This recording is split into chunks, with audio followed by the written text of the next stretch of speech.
Hey guys, today we got a little scratch built SC5 and we're going to be doing some tips on the maiden flight of an airplane.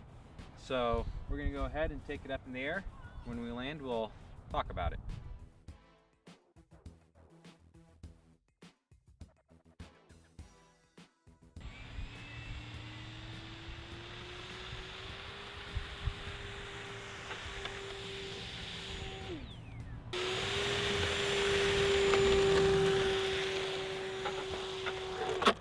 It's either the motor or the prop.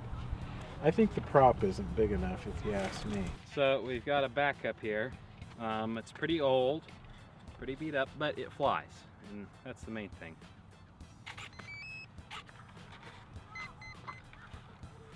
We have contact. This is one we kind of took, what was that one you had? It's a German looking one? Extremely modified FT Scout. Yeah. So extremely modified.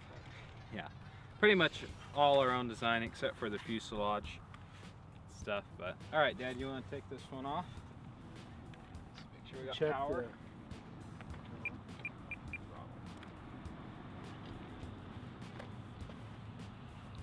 It's our crooked propeller. Okay, here we go. Ready, contact.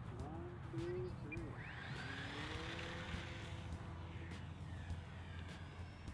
Go. The best part about it is I'm not really that worried about crashing it. Here is 5 tips for a good maiden flight experience.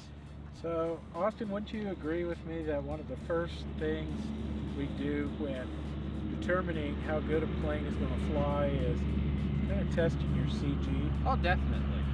Oftentimes the makers of the airplane or the planes themselves will have a mark indicating where the center of gravity is on the wing. But if you scratch built or you don't know where it is, a good rule of thumb is to go 33% back from the leading edge of the wing, or 1/3. And that's usually where your center of gravity is going to be. And usually on these minis, it's right here at the crease here on the dihedral. Yeah, usually about the peak of your airfoil is where it's going to be.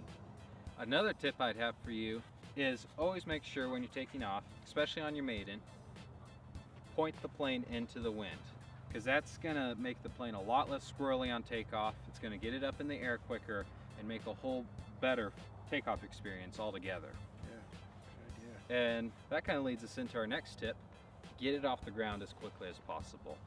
Now, some planes you can, have a really long takeoff run, but like this thing, it gets a little squirrely, so get it off the ground as quickly as possible and get it in the air.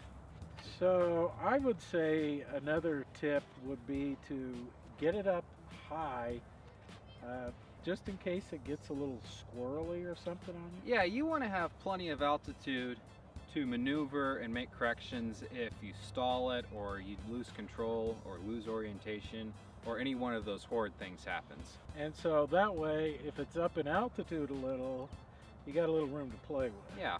So it's not just straight into the ground and there goes your airplane. And we've had that happen before. We won't mention that. No. The next tip is probably the most important. I know I've probably said that about all of them, but this one really is. Check the stall speed and the stall characteristic of your airplane while it's at altitude. Yeah, because we found out, here you are, you're coming in for a low pass, and if you don't know that it stalls at kind of a low speed, then as you're going for your low pass, it gets too slow and boom. Yeah, crash. you can drop a wingtip 2 feet above the runway and that's pretty much it for your plane. Yeah. So definitely get a feel for how it handles up at altitude before you try any cool low passes. All right, that was our tips for a successful maiden flight. We hope you enjoyed this video. Don't forget to subscribe. If you have anything else you want to add, leave it down in the comments below. We'll see you guys next time.